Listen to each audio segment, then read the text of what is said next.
Un podcast de Cooperativa.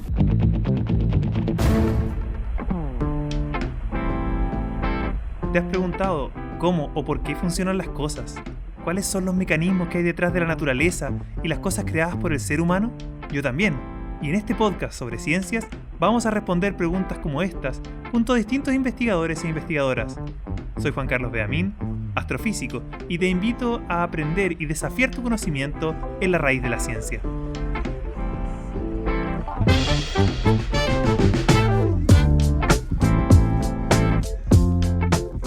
Con más de 4 millones de muertos, el COVID-19 ha sido la pandemia del siglo XXI. Vacunas, variantes y cuarentenas son palabras que escuchamos a diario.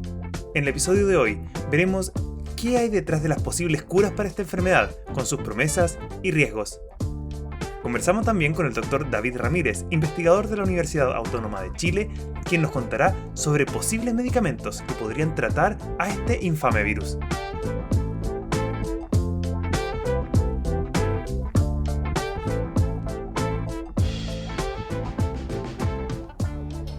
El coronavirus chino sigue extendiéndose mientras en medio mundo muchos de los pacientes visitaron o trabajaban en el mercado mayorista de mariscos de Wuhan. El primer caso registrado de coronavirus en Latinoamérica fue confirmado por el gobierno de Brasil. Se ha informado del primer caso comprobado de coronavirus en nuestro país. Estamos al borde de un colapso completo de la red hospitalaria. El mundo cumple un año en su lucha contra una pandemia que sigue creando incertidumbre. El 11 de marzo de 2020, la Organización Mundial... Va más de un año y medio desde que se descubrió el SARS-CoV-2 y la pandemia sigue por todas partes del mundo.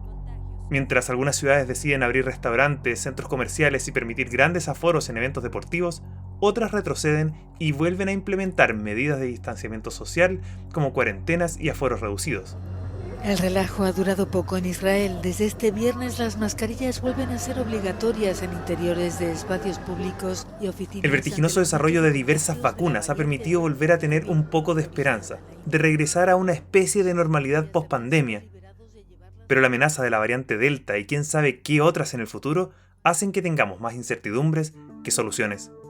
En el proceso y desarrollo de una pandemia tenemos 3 factores que son de extrema importancia.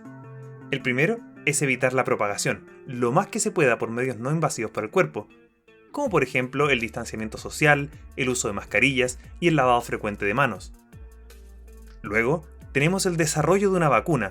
Vimos cómo empezó una verdadera carrera por desarrollar y luego inocular a la mayor cantidad posible de la población, proceso que aún está en desarrollo, con dispar avance en las distintas naciones. Todo esto para alcanzar lo que se denomina inmunidad de rebaño, o sea, que el virus termine desapareciendo porque ya no tiene más huéspedes donde hospedarse y por lo tanto la pandemia se detiene. Esta inmunidad de rebaño depende directamente de cuántas personas sean inoculadas y de la eficacia de las vacunas. La eficacia a su vez depende de qué variantes se está analizando.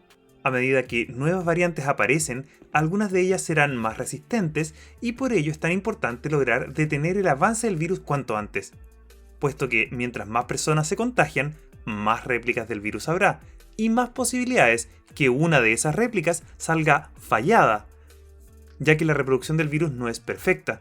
Algunas de esas nuevas fallas tendrán ventajas, como por ejemplo ser más contagiosa, presentar nuevos síntomas o aumentar la letalidad.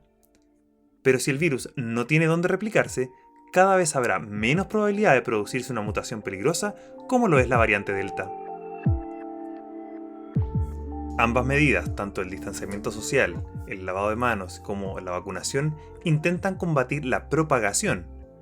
Las vacunas además buscan frenar la mortalidad, es decir, que si alguien vacunado llega a contagiarse, este cuadro sea menos severo y no termine con el paciente siendo internado en la unidad de cuidados intensivos o incluso con su muerte. Las vacunas podríamos decir que les enseñan a las células de nuestro cuerpo cómo defenderse tras la aparición de este nuevo virus. Quiero aprovechar este espacio para intentar aclarar un muy mal uso de las estadísticas que se ha hecho en varias noticias. Algunos grupos las han usado incluso para argumentar que las vacunas no sirven. Tomemos como caso a Chile. Imagina que el porcentaje de vacunación alcanza el 80%. Al momento de emitir este podcast es más bien cerca del 65% de todas formas. Tomemos a 10.000 personas. En este caso, tendríamos 8.000 vacunados y 2.000 sin vacunar. Como la vacuna no es 100% efectiva, de los 8.000 inmunizados, unos 800 serán susceptibles a enfermar de COVID-19, ya que alcanzan una efectividad cercana al 90%. En estas circunstancias, se presenta un brote que afecta a un 25% de las personas, o sea, 1 de cada 4 personas efectivamente se enfermará. Esto implica que de los 8.000 que recibieron sus dosis, solo 200 contraerán el COVID, mientras que de los 2.000 no vacunados, 500 personas se enfermarán. El error tentador está al comparar el número absoluto de contagiados. En este caso, tendríamos en total 700, y alguien podría escribir livianamente que casi un tercio tenían sus vacunas. Informarlo así es tendencioso y deshonesto. ¿Cuál es el engaño? Es que se están comparando peras con manzanas, pues no se considera a la población total en el análisis, ya que en igualdad de personas en cada grupo, los no vacunados serían 10 veces más numerosos que el grupo de inmunizados con la vacuna. Volviendo un poco al tema central, existe un problema importante con solo prevenir los contagios. ¿Qué pasa con aquellos que enferman independiente de si han recibido una vacuna o no? ¿Cómo los podemos tratar? ¿Será posible evitar que aquellos enfermos leves no se agraven usando algún medicamento? Quizá la pregunta de fondo es, ¿qué tratamiento les damos a los enfermos de COVID? Aquí entra el tercer factor. Los fármacos que se puedan utilizar para atacar al problema cuando no se logró prevenir la enfermedad. Por ejemplo, para aquellos enfermos que están graves, se ha demostrado que el uso del medicamento conocido como Remdesivir es efectivo y disminuye tiempos de estadía en la UCI y en la mortandad, pero su uso no se recomienda para pacientes con cuadros leves. Para aquellos que presentan solo cuadros leves, se les recomienda descansar, hidratarse bien y aislarse. Quizás tomar algo para el dolor de cabeza, pero no mucho más. ¿Es posible desarrollar un medicamento para prevenir que los casos leves se vuelvan casos graves? Bueno, esa es una pregunta con la que están trabajando centenas de laboratorios en el mundo y se han postulado muchos posibles remedios que ya han demostrado ser seguros. Por ejemplo, en noviembre de 2020, la agencia estadounidense que vela por la seguridad de los medicamentos y alimentos, conocida como FDA, aprobó el uso de un medicamento basado en anticuerpos monoclonales, llamado Bamlanivimab. Los anticuerpos son nuestra principal barrera de protección, nuestra seguridad privada, por así decirlo. En general son capaces de atacar a muchos y muy diferentes patógenos, pero los monoclonales solo pueden unirse a una sola sustancia y atacarla. Dada su especificidad, se han usado por ejemplo para tratar algunos tipos de cáncer. En el caso del COVID-19, este medicamento parecía tener un grado de eficiencia en cuadros leves, pero tras un mejor estudio y con el paso de los meses, a finales de abril del 2021, se decidió eliminarlo de la lista de recomendaciones, pues su uso no habría contribuido a una mejora más rápida del COVID. Quizás, al igual que yo, te preguntes, ¿cómo es que desarrollaron antes una vacuna para prevenir que un medicamento para tratar la enfermedad? Y es que es en cierto sentido más fácil enseñarle al cuerpo a defenderse que a recuperarse una vez que la infección ya ha comenzado. Tanto los medicamentos como las vacunas deben pasar por largos procesos para asegurarnos que son completamente seguros y efectivos.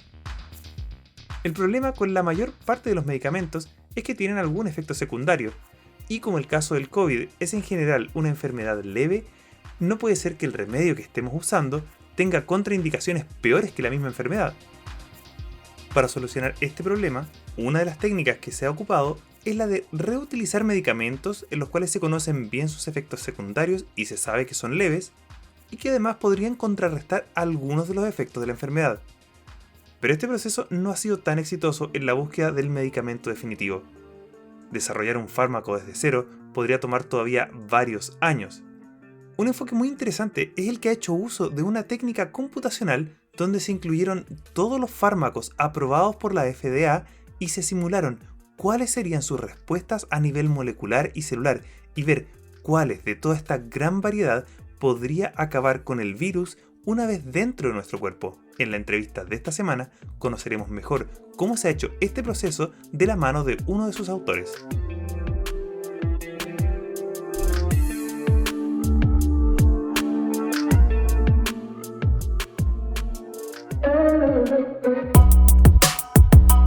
Les presento a David Ramírez. Él estudió química en la Universidad Distrital Francisco José Caldas y luego farmacia en la Universidad Nacional de Colombia, y luego obtuvo su doctorado en biofísica computacional en la Universidad de Talca. Actualmente es investigador y docente en la Universidad Autónoma de Chile. Bienvenido a La Raíz de la Ciencia, doctor David Ramírez. Muchas gracias, Juan Carlos, por la invitación y por la oportunidad de estar acá compartiendo un poco de lo que estamos haciendo en la universidad y con los colegas. Primero quiero pedirte un favor en este caso, porque tú te especializaste en biofísica computacional y quizás no todas las personas saben de qué se trata esto. ¿Cómo se lo explicarías a quienes no sabemos de este tema? De pronto es un poco trivial la respuesta, pero bueno, todos los fenómenos de la naturaleza se pueden explicar desde la física con un lenguaje matemático. Todos aquellos fenómenos que nosotros vemos y percibimos por cualquiera sean nuestros sentidos. La biofísica está más especializada o más orientada hacia el área de los fenómenos biológicos. Entonces se llama biofísica computacional porque usamos herramientas computacionales para programar algoritmos para estudiar estos aspectos del día a día de nosotros, como por ejemplo, cómo la glucosa que nosotros comemos entra a nuestras células y tiene un efecto. Eso nosotros lo estudiamos a nivel biofísico y hacemos modelos matemáticos que nos permiten a nosotros estudiar estas funciones básicas. ¿En ese proceso hacen algunas simplificaciones o tratan de meter todo el conocimiento posible en el computador? Hay que hacer los modelos simplificados, por eso son modelos, ¿sí? Entonces, no es posible modelar todo lo que pasa en el organismo humano, es imposible, pero por ejemplo a nivel celular podemos reducir los componentes de una célula, por ejemplo, a la membrana y solo las proteínas que queremos estudiar que están en la membrana. Entonces estudiamos eventos muy puntuales en sistemas muy reducidos y acotados. Entonces, si los modelos son un modelo reduccionista, porque no tenemos en ningún lado la capacidad de generar un modelo matemático como tan avanzado por ahora, pero estos modelos nos ayudan a entender desde un nivel, digámoslo así, muy minimalista el fenómeno y después con eso podemos explicarlo a un nivel un poco más amplio. Y ustedes aplican todo este conocimiento también pensando justamente en cómo poder crear medicamentos. Bueno, tú tienes una formación en farmacología, ¿cierto? En química. Me imagino que el objetivo también es diseñar cómo compensar las fallas que tiene nuestro cuerpo a través de medicamentos.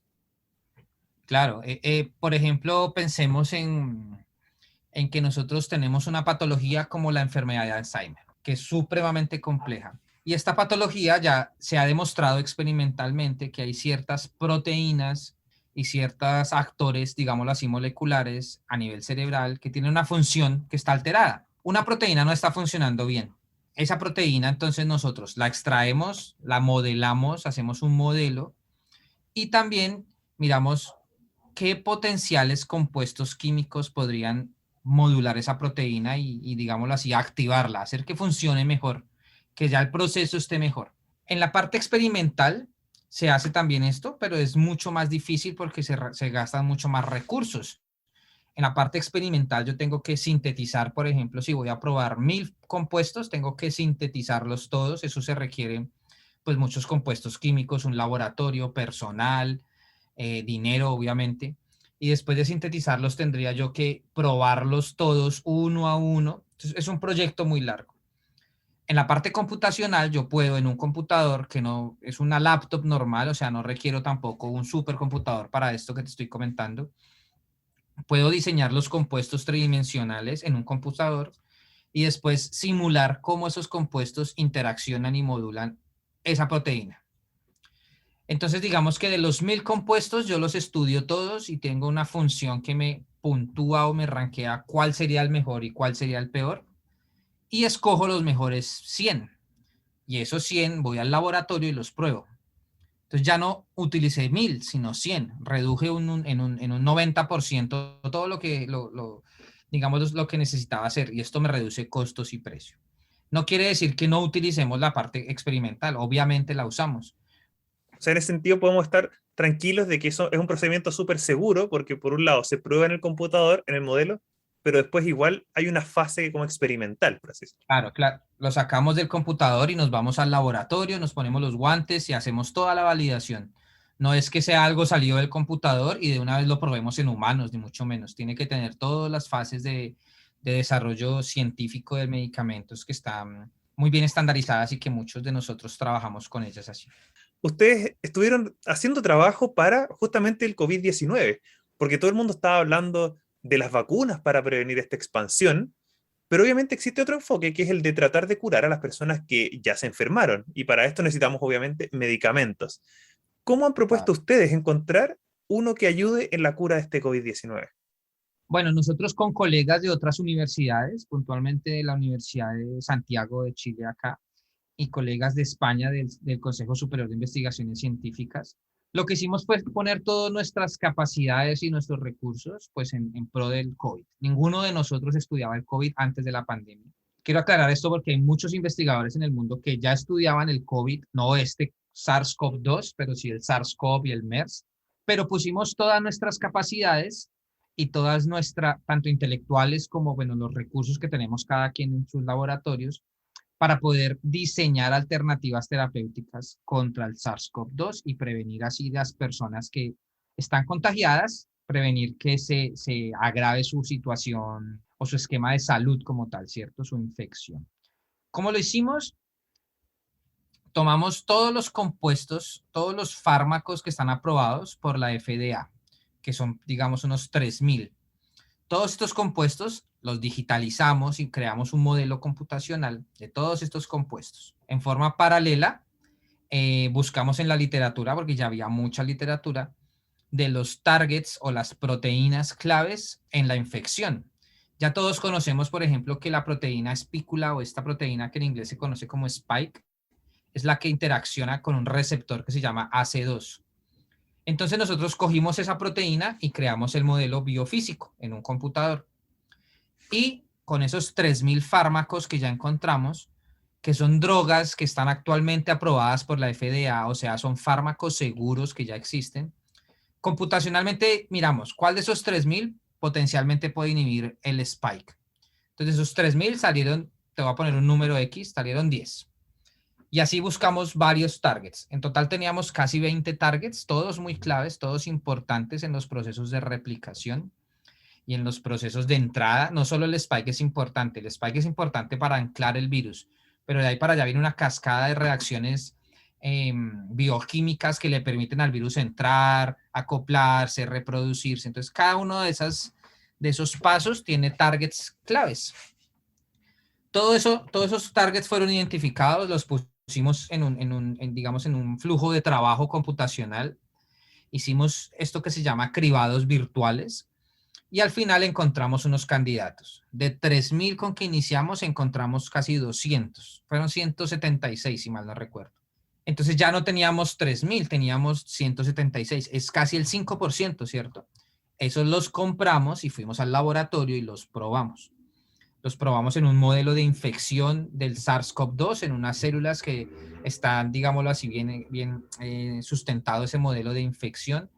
Y miramos de esos 176, cuáles mataban al virus y cuáles no mataban al virus. O sea, cuáles tenían potencial antiviral. Tenemos, por ejemplo, la domperidona, que salió ahí como positivo. La domperidona es un antiemético. Se usa para cuando te da vómito, cuando te da ese reflujo, se usa ese medicamento. No tiene nada que ver con virus ni nada. Pero descubrimos que ese medicamento mata al virus, por lo menos en esa caja de Petri o a nivel de laboratorio. Ahora lo que queremos saber es que si en un contexto de un paciente humano, ese medicamento va a matar o no va a matar el virus. Esa es la siguiente etapa. Y de estos, porque hay algunos que ya se han aprobado, por ejemplo, el Remdesivir fue uno de los que se aprobó o que está aprobado por la FDA para uso en pacientes graves, y hay otros que se están estudiando. ¿Alguno coincide o no? Sí, encontramos algunos que coinciden, otros no coinciden porque nosotros empezamos este estudio en forma muy temprana, entonces los targets moleculares, las proteínas que nosotros elegimos, eran las que en ese momento estaban identificadas. Pero en esto de la pandemia, 6 meses da como hay tanta gente trabajando en lo mismo, hay un boom de información, mucha información, toda oficial. Estoy hablando de científicos trabajando y publicando, no de la información que corre en las redes sociales. Claro, no las fake news. Exacto, no las fake news. Entonces hay mucha información. Entonces yo creo que si volviéramos a repetir todo el trabajo que hicimos, habría nuevos targets, nuevas proteínas identificadas claves y seguramente nuevos resultados. Nuestro objetivo iba más o está más orientado a encontrar fármacos que no les permitan a los pacientes agravarse. A mí me dio COVID, me hice el PCR, me salió positivo, me mandan a la casa a hacer una cuarentena estricta y estar ahí yo solo con acetaminofén. Ese es el protocolo que ahorita se usa, muchos fluidos, mucha hidratación, muy buena alimentación, tener una cuarentena estricta. Pero esas personas normalmente, o muchas de ellas se agravan, entonces tienen que volver, no les baja la fiebre, tienen que volver, después entran a una UCI, después entran a una respiración artificial, bueno, todo esto, o asistida. Nuestra idea es ayudar a ese esquema terapéutico de las personas que están en sus casas ya con el COVID positivo, ¿cierto? Entonces, digamos que es un tratamiento más ambulatorio. Tenemos que tener en cuenta que el fármaco tiene que ser de fácil administración. No le puedo decir a un paciente que se vaya a su casa a un tratamiento ambulatorio y que el fármaco tenga que ser un inyectable, porque, pues, ¿quién se lo va a inyectar, cierto? O sea, no es tan factible. O que una dosis del fármaco valga 500,000 pesos, tampoco es factible. Eso pasa mucho. Entonces, ahorita lo que estamos nosotros es apuntando a eso.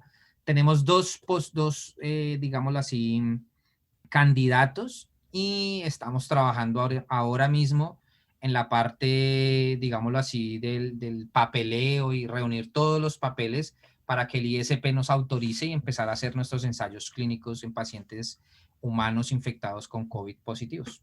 Esa es justamente mi pregunta, porque ¿qué pasa? Ya tienen que computacionalmente funcionan, tienen estos buenos targets, ya pasaron la fase de ir a las cápsulas, digamos, probarlo en el laboratorio.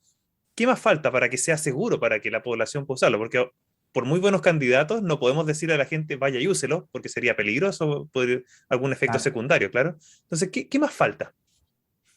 Bueno, ahorita lo que falta es, en un esquema normal de diseño de fármacos, están los ensayos preclínicos, que son los que hicimos nosotros. Todo lo que hemos hecho es preclínico, o sea, antes de llegar a la clínica. Y después vienen los ensayos clínicos, normalmente son 3 fases. La fase 1 es donde tú demuestras que el fármaco no es tóxico. Después vas a ensayos fase 2, ya es con pacientes enfermos, ya no es con voluntarios sanos, sino pacientes enfermos, y un número reducido de cientos. Ahí estamos nosotros. Nosotros vamos a hacer un ensayo acá en Chile estamos esperando que sean más o menos 150, 200 pacientes. A la mitad de la población le vamos a dar el medicamento de estudio más acetaminofén. A la otra mitad le vamos a dar el placebo más acetaminofén. Y vamos a tenerlos en su casa y vamos a monitorearlos. Y obviamente si se agravan en cualquier momento, se suspende todos los tratamientos y se hace el protocolo normal y va a una UCI y todo lo que tenga que hacer con el médico interno tratante de allí. Después de eso, si nos va bien, digamos que nos vaya bien y tengamos buenos resultados, lo que viene después es hablar con las autoridades y con los laboratorios y solicitar un poco más de financiamiento para hacer ensayos en miles de pacientes. Y si los números son consistentes, por ejemplo, en el primer ensayo de fase 2 encontraste que sin el medicamento el 15% de los pacientes fallecen y con el medicamento fallecen el 2%. Esos son buenos números. Si eso lo puedes o es consistente en los ensayos de fase 3, tienes, digamos, la evidencia clínica necesaria para solicitar a las autoridades sanitarias, en este caso al ISP, que permita el uso de ese medicamento puntual para esa patología puntual, es decir, para el COVID en este caso. O sea que tenemos digámoslo así, un camino por delante que no es tan largo. Nosotros esperamos terminar este ensayo que estamos próximos a empezar, esperamos terminarlo por ahí en unos 6 meses. Y si nos va bien, podríamos escalar todo, o sea que en un año quizás podríamos tener resultados ya para que los pacientes pudieran eventualmente usar estos medicamentos. Aparte que los medicamentos, como los estamos reposicionando, son muy seguros. Ya son seguros, no va a haber efectos adversos indeseables porque ya estos medicamentos se usan hace 40 años en el mercado. Inclusive están aprobados para consumo en pacientes pediátricos y geriátricos. O sea, son bastante seguros y por allí no deberíamos encontrar ningún problema. Son tremendas noticias, ojalá que les vaya muy bien con este ensayo. Pero sin duda, tienes también otros proyectos que nos podrías contar. ¿En qué están o qué planes tienen para seguir escalando esto? Claro, nuestro foco de estudio son las enfermedades neurodegenerativas. Ese es nuestra línea principal de investigación. Entonces nosotros lo que estamos interesados es en diseñar, digámoslo así, candidatos, o sea, fármacos que tengan un perfil polifarmacológico. ¿Qué quiere decir esto? Si un paciente tiene una patología y necesita 2 o 3 medicamentos para su patología, tiene que tomarse 2 o 3 pastillitas 3 veces al día, son 9 pastillitas al día. Seguramente se le va a olvidar una, la otra, o se le quedó en la casa y salió. Muchas veces la adherencia al tratamiento de estos pacientes no es la mejor por lo mismo. Y sobre todo pacientes con patologías como enfermedades neurodegenerativas, que son pacientes geriátricos que adicionalmente tienen hipertensión, tienen diabetes, muchas otras comorbilidades. Nosotros pretendemos, nuestra idea es diseñar fármacos polifarmacológicos, o sea, que un solo fármaco sea capaz de afectar diferentes puntos claves de la enfermedad. No necesitas usar 3, con uno puedes hacer lo mismo que hacen los otros 3. Eso se está usando mucho, no es una idea nueva ni mucho menos, se usa hace como 20 años quizás. Hay fármacos que ya funcionan así y el principio es que pues todos los fármacos son polifarmacológicos en cierto sentido. Si no tuviéramos reacciones adversas. Si el fármaco únicamente tocara el blanco molecular farmacéutico o farmacológico de interés, no te darían reacciones adversas, no reaccionaría con ninguna otra parte de tu cuerpo. Entonces nosotros queremos aprovechar ese perfil, digámoslo, promiscuo de los fármacos que interaccionan con varias cosas, pero para hacerlo más efectivo. De esa manera reducimos el número de fármacos que tiene que tomar el paciente. Asimismo, reducimos los efectos adversos. Entre más fármacos, más efectos, más interacciones entre fármacos, más interacciones con la comida. Hay muchas, digamos, hay dificultades que el día a día nos muestra.